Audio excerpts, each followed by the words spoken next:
Shalom Markins Rakam Passion Jim London, giving all praise, honor, and glory to Yahweh, Ba'ashem Yahweh Shai, Ba'ashem Chachwadash. Want to give double honors unto the elders, the apostles of GMS, and Shalom out there to the whole for that pushing this truth and all sincerity.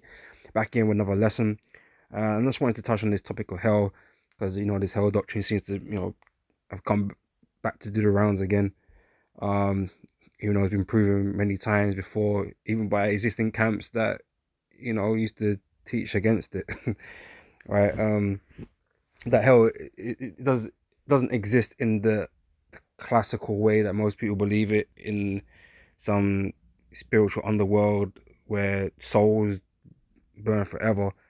That is not a custom in Israel. That is not a teaching in Israel that never been established. Right? It's a very Greek concept. And these guys that use these words, like for instance the Strongs, for instance, right? I haven't looked it up, but whenever these Strongs were created, these Strongs numbers or whatever, their explanations and their breakdowns, with these various other groups or people, I know you got different for lack of a better word, breakdowns of certain words and whatever, man. But everything is heavily influenced from the Greek in terms of their explanations for these words, which I'm going to show you what I'm talking about in a minute. Yeah, these are not Hebrew customs or understandings, because right up here I got typed into the blue letter hell, right? And the first time hell is ever mentioned is in Deuteronomy 32 and 22 here, right? And so I'm going to go into in a minute. You would imagine that when Moses was giving them the law, the Israelites the law and the commandments, all of that, right? You would imagine that he would have mentioned this prior, that but all the consequences to breaking the law, statute, commands was, the highest level was death. Obviously, you get put to death. Moses never mentioned nothing about burning in hell forever, right, for committing sin. They never mentioned that. You'd think that that would be something you would mention, right? But this word hell doesn't actually get used, okay, in this English text, right? Mind you, right? It doesn't get used until Deuteronomy 32 and 22. All right. So we're gonna have a look at that. Because why was it not mentioned before? You'd think it would be quite prominent prior to Deuteronomy 32 and 22. Because like I said, you'd imagine Moses would have mentioned that, right, as part of the punishments for transgression. But he doesn't, right? It's not a concept that we was familiar with, man. Burning in hell forever. That's not a concept we was familiar with, right? So let's go here. It's the first time it's ever mentioned, right, in the Bible. And I've got an NLT next to it here, right? So in KJV it says, "For a fire is kindled in my anger." Let me read up just to get a little bit of context, right? What's being mentioned here is the Most High being angry with the children of Israel. He's expressing his anger. This is what he's doing. He's expressing his anger, right? They have moved me to jealousy that with that which is not God. They have provoked me to anger with their vanities, right? Because he was going into idol worship.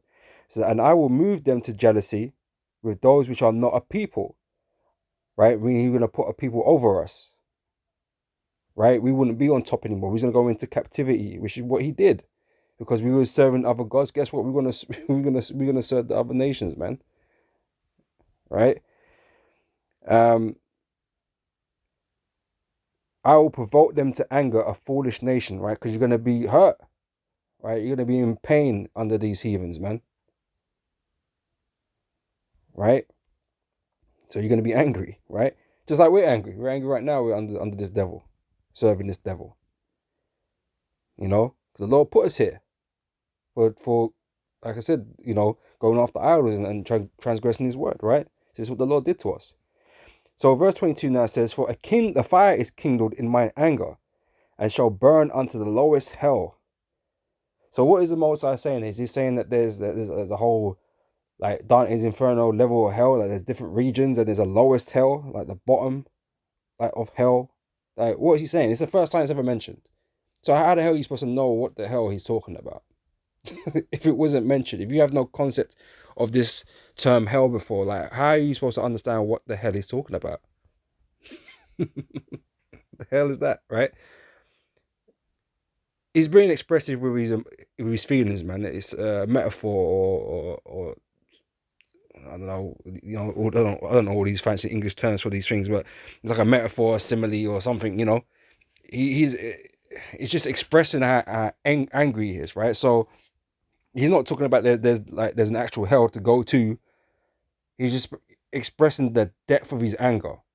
It's deep, right? He's very angry, right? So let me finish this. I'll read it in the NLT, and then we'll go into the Hebrew, right? So for a fire is kindled in mine anger, and shall burn unto the lowest hell, and shall consume the earth with her increase, and set fire the foundations of the mountains. Right? So in NLT it says, for my anger blazes forth like fire and burns to the depths of the grave. It devours the earth and all its crops, and ignites the foundations of the mountains, right? And when I read this, the first thing I kind of thought about was this, well, what I thought was an expression, right? Burning things down to the ground, or something like that. Burning down to the ground, right? And it says here, right? It says, if you say that a town or building is burnt to the ground or is razed to the ground, you are emphasizing that it has been completely destroyed by fire. The town was razed to the ground after the French Revolution, right? That's the example it gives, right? Burn to complete destruction, right? Complete destruction, right? The Most High's anger was complete. It was full, right? He was greatly angered by our transgressions, right? Because obviously when the house burns to the ground, it doesn't literally disappear. It doesn't burn. It's just, it is rubble. Is what's left behind, right? But it's been burned. It's been destroyed. It's not usable, right? It's just an expression that the Most High was using concerning his anger against the children of Israel, right? It's the first time the word hell was ever used, right? So like I said, there was no prior explanation of what hell is or nothing like that. So you wouldn't know what was being said if you're reading it here in the English, right? There's no mention of it, right? So let's go into the Hebrew now. And reverse this, right? So, well, hell is Sheol, which us that know deal with the Hebrew are familiar with, right? Now, this is what I meant earlier about these guys that break down these words, these Strongs and these different people that break down these things, right? They have Sheol because that's the word in Hebrew, and they put here underworld, right? But like prior to this passage, there is no mention of no underworld ever, right?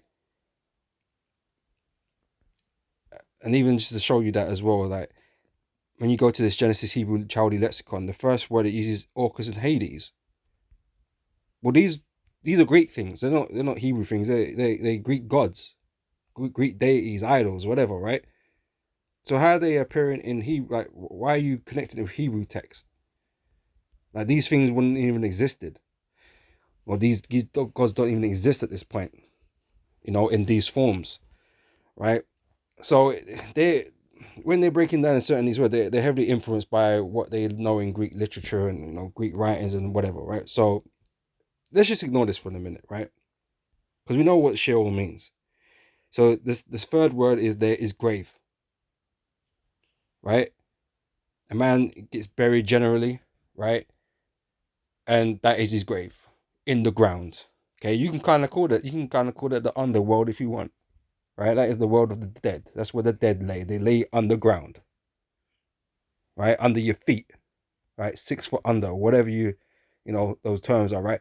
They are under your feet. They're in the ground, right? They're in a pit, as he got here. And they got the word again, hell, which is pointless there. And then they start going into all this Greek shit, underworld, abode of the dead. Like, what's that? Abode it's supposed to be like a living quarters, like a house is an abode, right?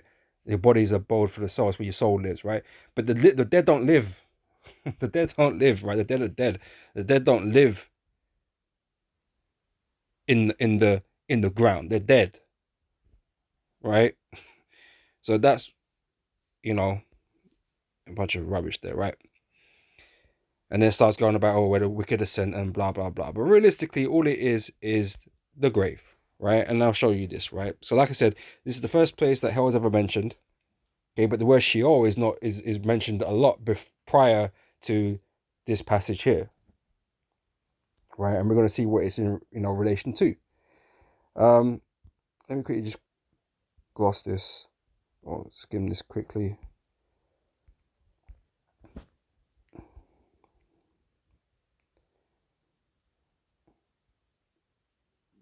Yeah, right. So they're going into all this Greek stuff, man. Okay, which is not applicable here.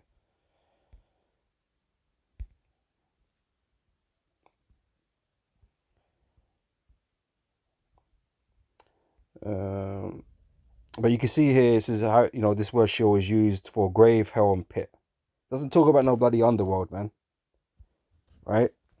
So, like I said, first mentioned in Deuteronomy 32 and 22, the word hell.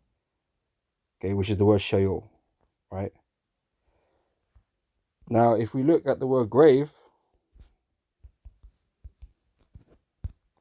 that appears all the way back in Genesis 35 and 20. But what you'll notice in this one, when I checked it out prior to putting on the camera, this grave here, or the first grave, right, is talking about a burial place.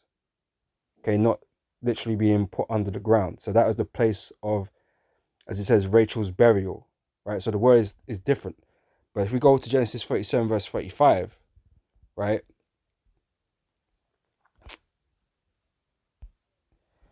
it's got here, I believe this is Jacob. Yeah, because he thought is it Joseph or Benjamin? He thought maybe dead. I think it might be Benjamin. But anyway, you can read that and find that out. Right, but he says here, Jacob says this, right? And all these sons and all these daughters rose up to comfort him, but he refused to be comforted, and he said, "For I will go down into the grave unto my son, mourning." Thus his father wept for him. Right? And then NLT says his family tried to comfort him, but he refused to be comforted. "I will go to my grave mourning for my son," he would say, and then he would weep. Right? So Jacob was saying, "I'm going to go down to the grave, right, for my son, right? I'm going to die." You know? So let's go here into the Hebrew now, right? I'm going to pass it, right? So again, grave, Sheol, right? But then man's still trying to put in underworld and stuff like that. But we know that's not what he's talking about. Jacob's not saying, "Oh, I'm gonna go to hell and burn forever." Like, we know that's not what he's talking about. Okay, he's just expressing his sadness, his grief, that he would die from it. That he will go to the grave, because obviously after you die you get buried, right? He ain't talking about no spiritual flaming hot underworld where he gonna burn forever. That doesn't make any sense, right? At all. All right. So this is the first time that the word Sheol is mentioned. Now Sheol is mentioned in Deuteronomy 32 and 22 and here, but the first time hell is ever mentioned is Deuteronomy 32 and 22. Right? Where the Most High is just expressing his anger against the children of Israel. That's all he's doing. He ain't talking about Dante's Inferno. He ain't talking about how many rings of hell is it? How many levels of hell? 8, 9? I don't know. Whatever that number is, man. If you know the story, innit? He ain't talking about that. Same way Jacob isn't talking about going into hell and burning forever. He's just literally talking about dying and being buried. Right? And that's all the word hell is. When it's used, it's usually surrounding death or being buried or some type of evil. Right?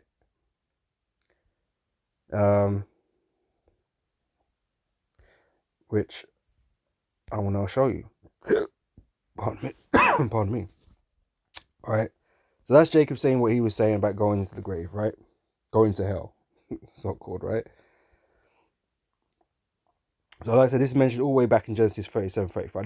There's no concept of this underground place where you suffer forever. It's not taught. Moses never mentioned it. Right? He never mentioned it to the children of Israel for transgression of sin. He never mentioned that. Okay? Jacob was definitely he weren't told about no hell. Right? So if we go back to search up the word hell again, we're gonna have a bunch of examples of hell, right? And let's just get the next one. 2 Samuel 22:6, right? The sorrows of hell come past me about the snares. Sorry, the sorrows of hell come past me about the snares of death preventing me. What's it talking about? Was he in hell or what? And it'll tell you the grave wrapped its ropes around me. Death laid a trap in my path. It's just being spoken of it in a like in a poetic way or metaphorical way of death. That's what it's talking about.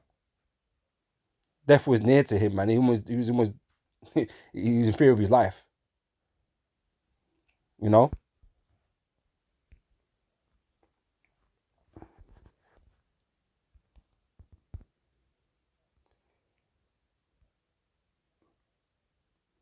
Job 11:8. Is it as high as heaven? What can else do? Deeper than hell? What can else down? No, like you know.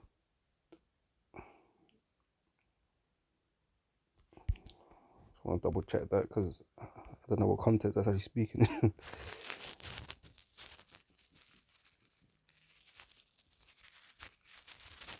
We're just talking about knowledge. Yeah, such knowledge is higher than the heavens, right? So what do you know, right? Is it as high as heaven and as deep as the ground as the grave?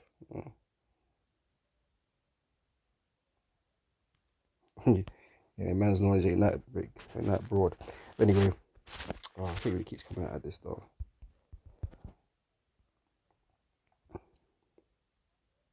Like hell is naked before him. Like, is it literally naked? Like, you know, it don't make any sense, man. The wicked shall be turned into hell, and all nations that forget God. Right? All it's expressing is that these nations are going to be destroyed. They're going to be put to death. Right? The wicked shall be turned into hell, and all nations that forget God. The wicked, NLT, the wicked shall go down to the grave. They're going to be put to death. This is the fate of all nations that ignore God. Right? But like I said, this concept of a spiritual realm of fire and Satan and all that kind of stuff isn't mentioned. It isn't mentioned. There's no explanation of what this word hell is supposed to be. Like, because it's an English word, or it's not a Hebrew word. Hell is not a Hebrew word. Sheol is the Hebrew word for what they're saying is hell, which Sheol just means the grave. There is no concept of this. Like I said, this inferno, Dante's Inferno. There's no concept of that. Literally talking about death, talking about evil, being in a lower state. All right.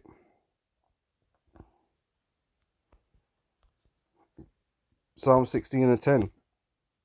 Speaking about the Lord. Well, yeah, I think he's just speaking about the Lord, Yahweh Shai, right? This is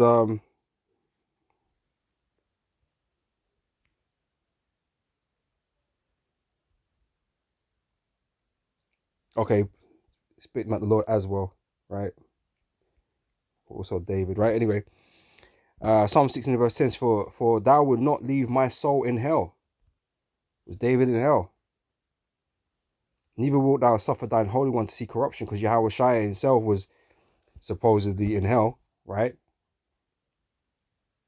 He was put in the sepulchre, right, for 3 days, and he wasn't allowed to rot in hell, as they put it, right? But was Yahweh Shai actually in hell? No, he was just dead.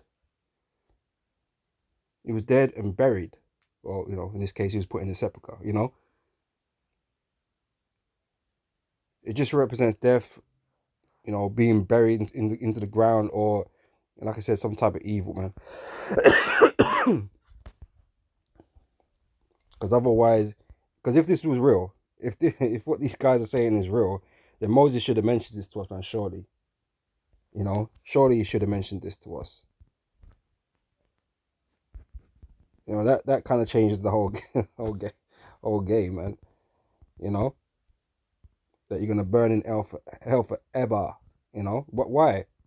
Where is that stated? Where in the law is that stated as part of a punishment?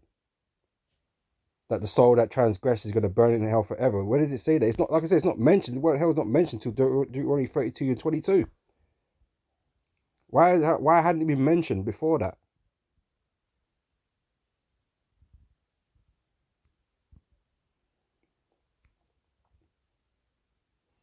The souls of hell compassing about the snares of death. Oh, I read that one, another one up here. That was in Samuel, wasn't it?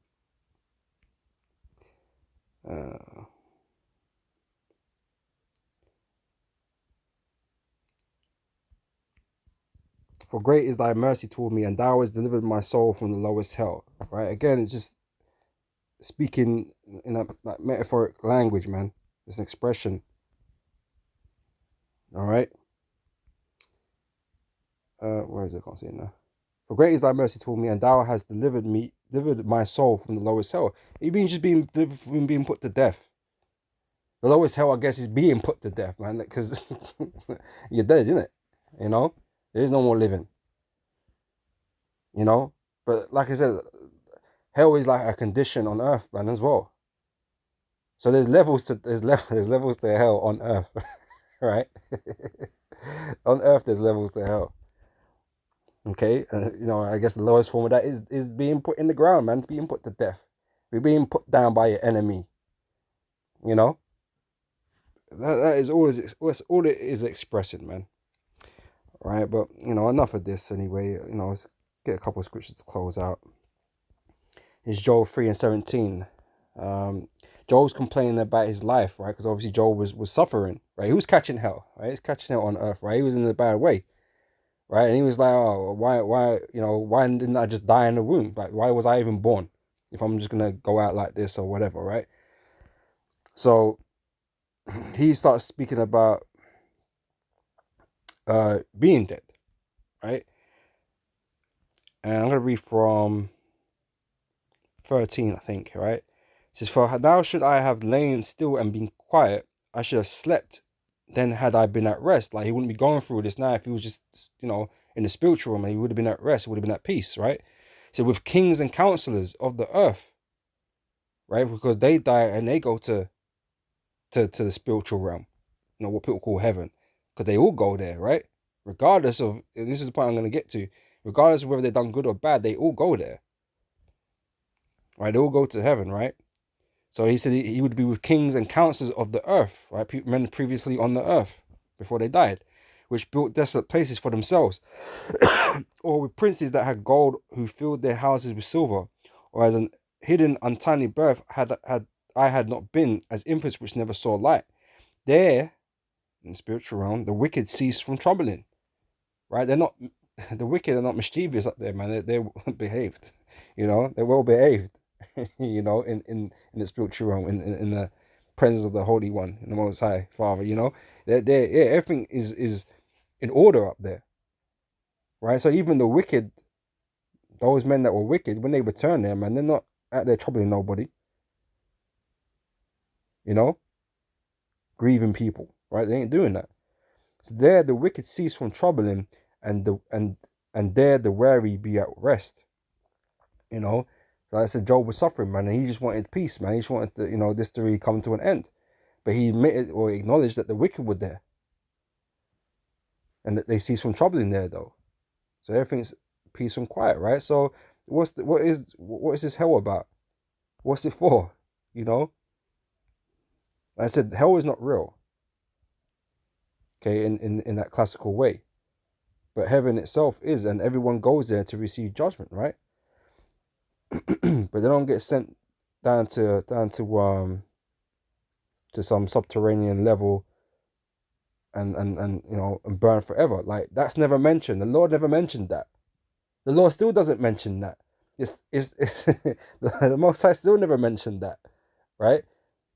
It's just a breakdown of a word that these guys from the Strong, they use it. They use the word hell and they relate it to Hades, which is Greek in origin, because Hades deals with those regions of hell and stuff like that in Greek mythology.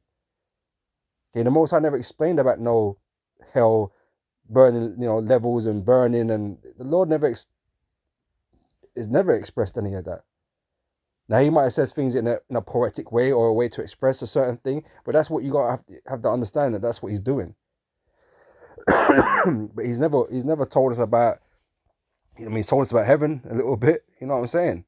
But he ain't never told us about hell, going down and burning forever. He never told us about that for transgression of his commandments. He never stated that.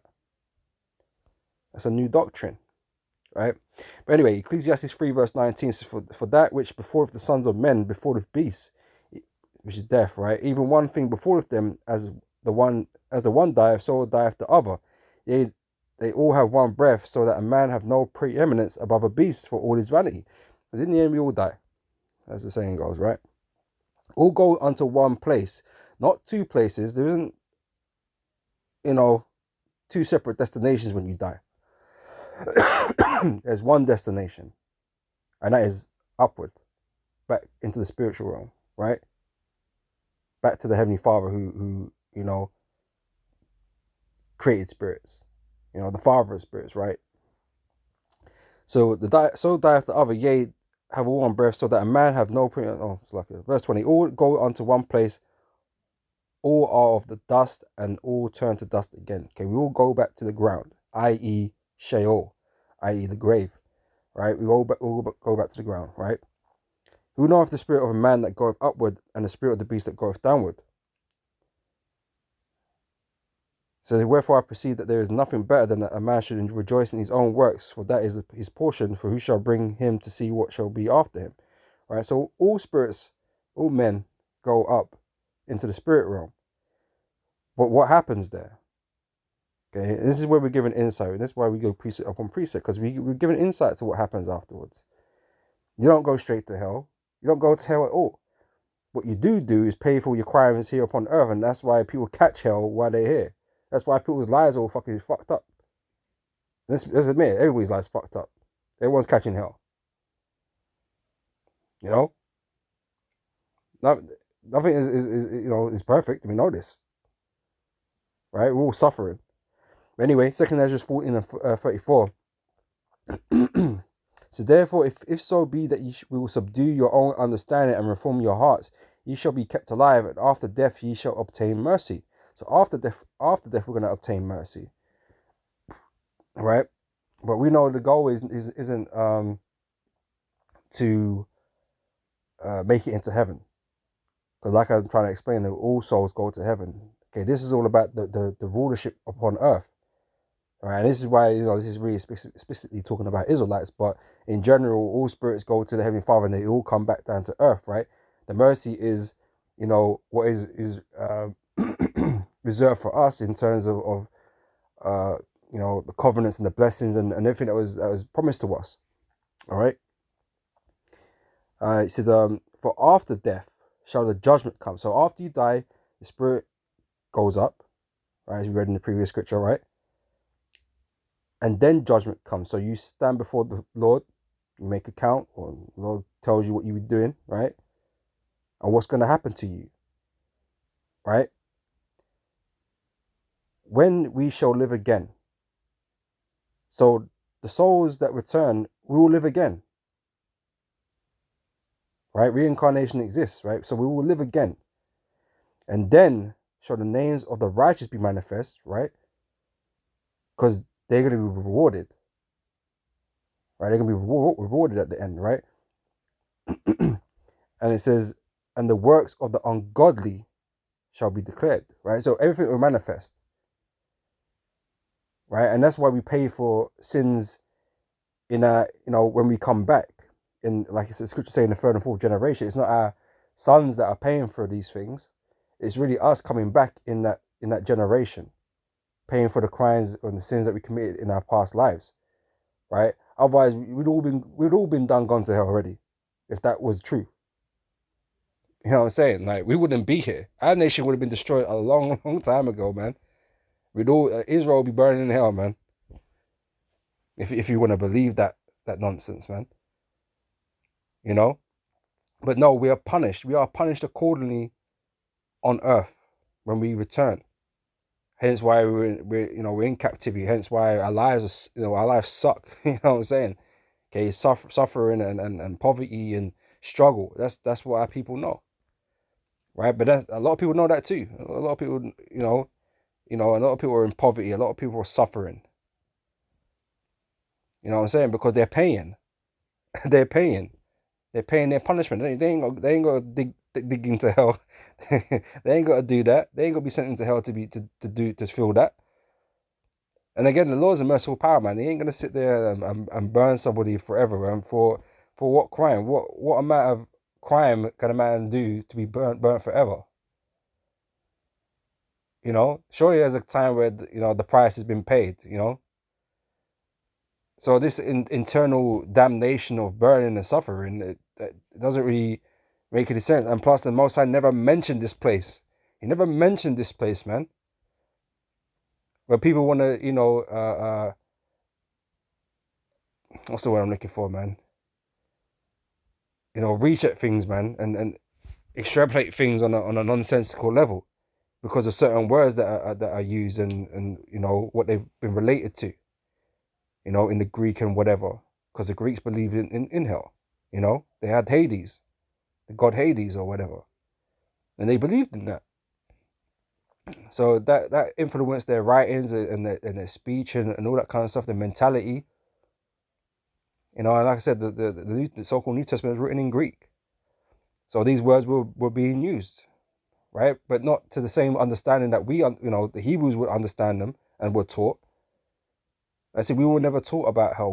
That wasn't a concept that Israelites had any dealings with, man. Because if they had, it would have been taught to them. It would have been spoken to them by Moses at the beginning when they were being, told all the do's and don'ts. But it wasn't. And again, the Most I still don't talk about it like that. It's never explained that at all. It's just the concepts of men that have been, brought into these scriptures. And some of you believe that, man. It's just a damn shame, man. Because, as I said, there's no real basis for it. All right. But I'm going to end it here, man. Lord willing, this was edifying and that. Sorry if it was a bit long-winded. But hopefully, you understood the point and the message. Right. With that, I'm going to say shalom. And I'll catch you, brothers and sisters, on the next video, man. So next time I say shalom.